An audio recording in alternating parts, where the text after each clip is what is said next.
12 life hacks that can help you survive. In an emergency situation, the first thing that comes to mind is the advice of your friends or your family. However, sometimes even the most well-known and popular recommendations turn out to be wrong and harmful.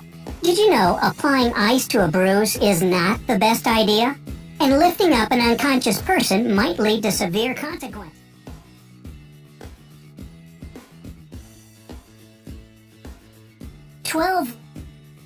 Dealing with a foreign object in the eye.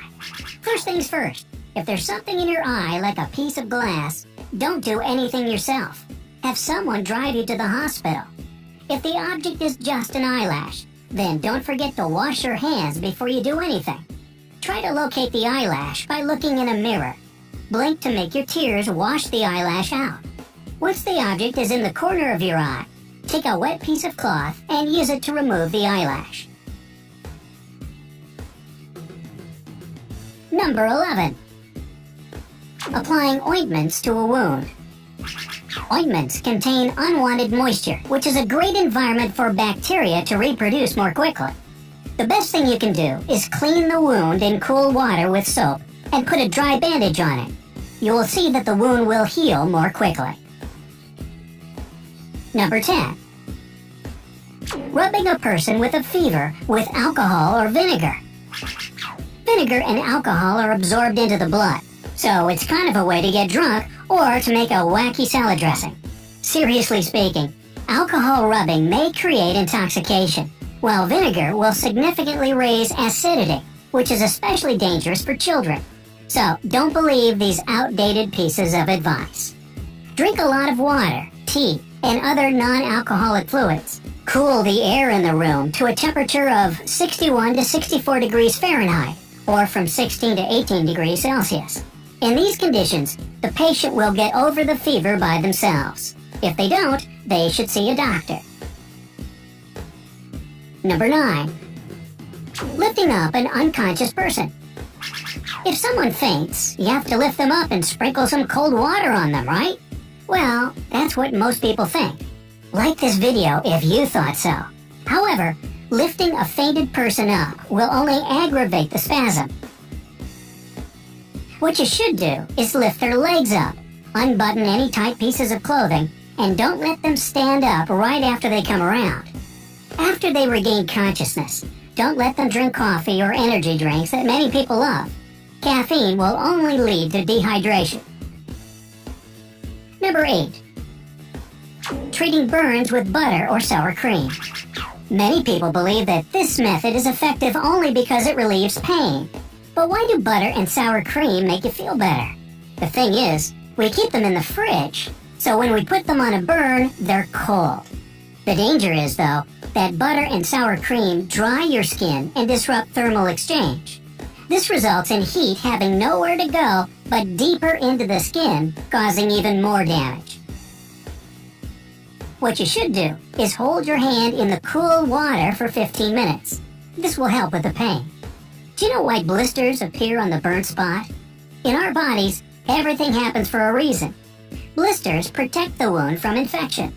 Removing the protective layer may lead to festering. Number 7. Setting a bone on your own.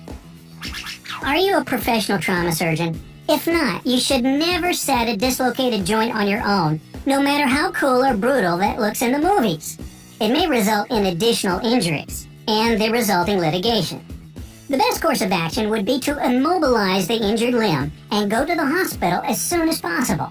Bandage the limb in a comfortable position, immobilizing not only the place of possible fracture, but also the two closest joints as well. Number 6. Applying warmth to a sprain. When your muscles are sprained, a warm cloth won't help. On the contrary, heat will strengthen the blood flow, leading to a more severe swelling. In the first days after the injury, apply cold. It will lessen the inflammation and kill the pain. Try to use the sprained limb as little as possible for at least the first 48 hours. Number 5. Making yourself vomit in case of poisoning. The standard recommendation for poisoning is to make yourself vomit. It might sound reasonable, but actually it's strictly prohibited. First of all, the poison can get into the lungs and damage them. The second problem is that if someone was poisoned with some chemicals, vomiting doubles the chance of burning your throat. Finally, it might be very difficult to stop vomiting once it starts. So this can lead to dehydration and even more severe consequences.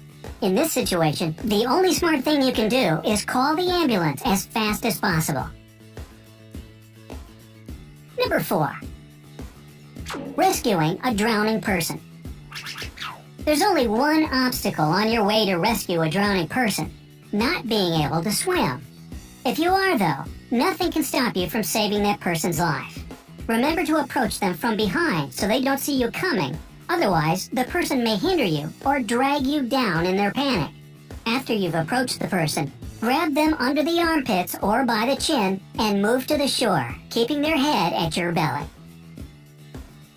Number 3. Pulling out objects from wounds. Now, you can pull a splinter from a finger or a small glass shard from your hand, but you must never try to pull out objects from serious wounds. Even doctors keep them in place until the patient is in surgery.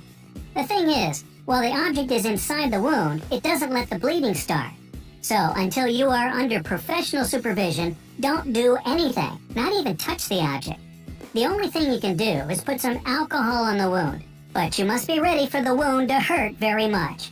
Ah! Whoa, that's a splinter. No matter how scary a knife in a leg looks like, don't try to be a hero and just go to the hospital.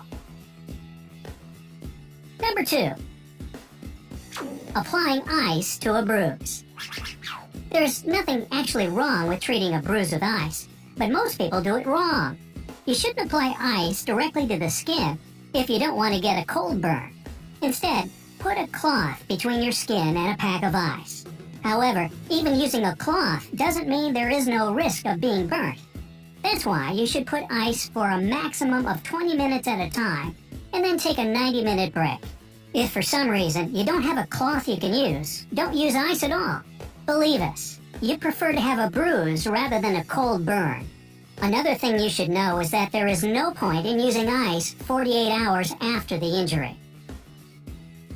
And number 1, using stitches to close cuts.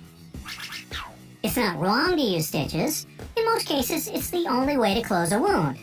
But putting stitches is a long and painful procedure which requires removing the stitches after the wound heals. So, in some cases, a less brutal thing might work. Skin glue.